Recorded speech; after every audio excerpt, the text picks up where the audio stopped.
Levitico Kapitulo 4. Ang handog para sa kasalanan.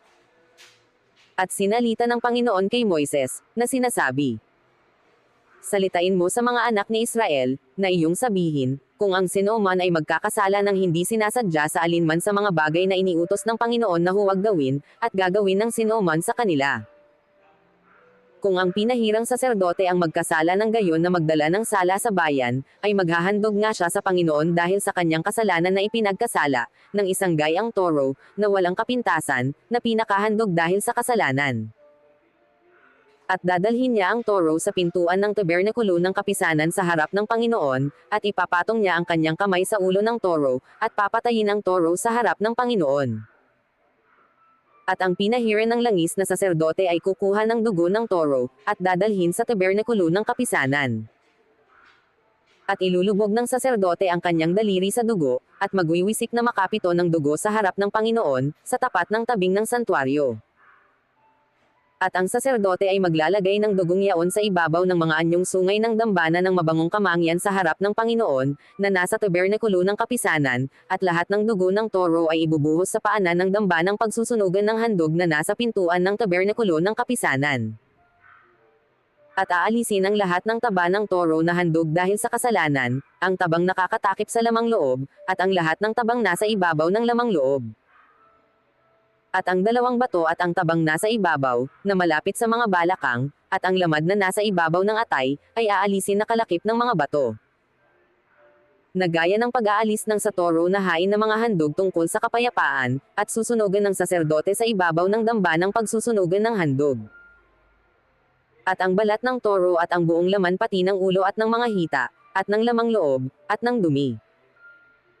Sa makatuwid bagay ang buong toro ay ilalabas niya sa labas ng kampamento sa isang dakong malinis, na pinagtatapunan ng mga abo, at doon susunugan sa apoy sa ibabaw ng kahoy, sa pinagtatapunan ng mga abo susunugan yaon.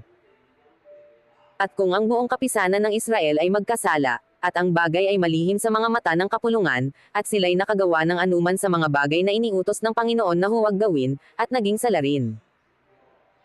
Pagka nakilala ang kasalanan ng kanilang ipinagkasala, ay maghahandog nga ang kapisanan ng isang gayang toro na pinakahandog dahil sa kasalanan, at dadalhin sa harap ng tabernakulo ng kapisanan. At ipapatong ng mga matanda ng kapulungan, ang kanilang kamay sa ulo ng toro sa harap ng Panginoon, at papatayin ang toro sa harap ng Panginoon.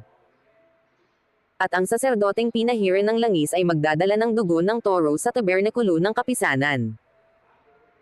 At ilulubog ng saserdote ang kanyang daliri sa dugo, at iwiwisik na makapito sa harap ng Panginoon, sa harap ng tabing.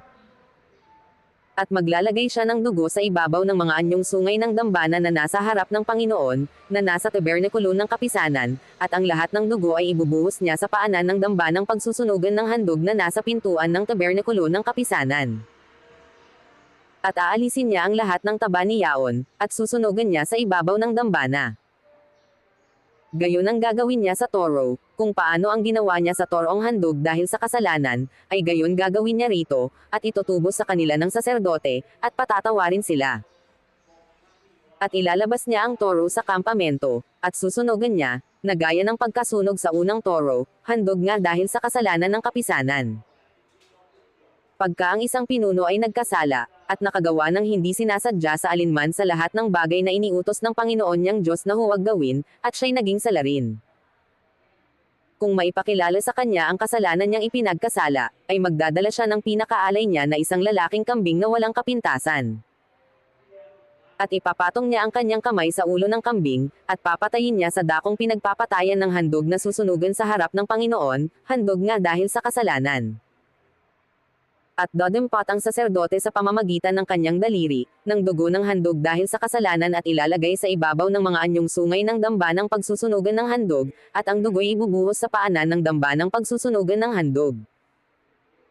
At ang lahat ng taba ni yaon ay susunugan niya sa dambana, na gaya ng taba ng hain na mga handog tungkol sa kapayapaan, at itutubos sa kanya ng saserdote tungkol sa kanyang kasalanan, at siya'y patatawarin.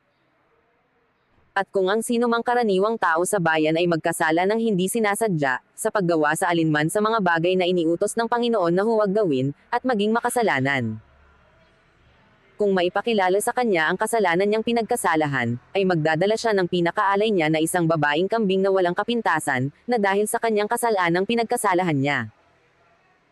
At ipapatong niya ang kanyang kamay sa ulo ng handog dahil sa kasalanan, at papatayin ang handog dahil sa kasalanan sa lagayan ng pagsusunugan ng handog. At dodempot ang saserdote sa pamamagitan ng kanyang daliri ng dugo at ilalagay sa ibabaw ng mga anyong sungay ng damba ng pagsusunugan ng handog, at ang lahat ng dugo ni Yaon ay ibubuhos niya sa paanan ng dambana. At ang lahat ng taba ni Yaon ay kanyang aalisin, na gaya ng pag-aalis ng taba sa hain ng mga handog tungkol sa kapayapaan, at susunugan ng saserdote sa dambana na pinakamasarap na amoy sa Panginoon, at itutubos sa kanya ng saserdote, at siya'y patatawarin. At kung kordero ang kanyang dalhing pinakaalay na bilang handog dahil sa kasalanan, ay babaeng walang kapintasan ang dadalhin niya.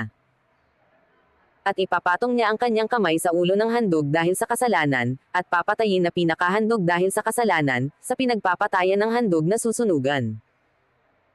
At dodempot ang saserdote sa pamamagitan ng kanyang daliri ng dugo ng handog dahil sa kasalanan, at ilalagay sa ibabaw ng mga anyong sungay ng damba ng pagsusunugan ng handog, at ang lahat ng dugo ay ibubuhos niya sa paanan ng dambana.